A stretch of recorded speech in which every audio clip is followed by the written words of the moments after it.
अस्सलामुअलैकुम guys, welcome to ज़ैनब्स world. सो ये है मेरे व्लॉग का पार्ट 2 और मैं आपको वेलकम करती हूँ। तो अब हम अक्सापी से कुछ बातें करते हैं। अक्सापी, आपका फेवरेट कलर कौन सा है? मेरा favourite colour sky blue. Sky blue, वो जो आसमानों में है।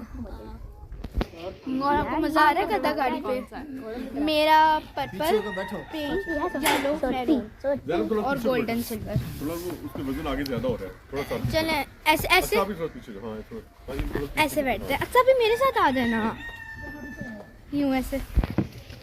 सो हाय करें सबको। हाय। अब हम चीख मारे। मुझे तो बहुत डर लग रहा है।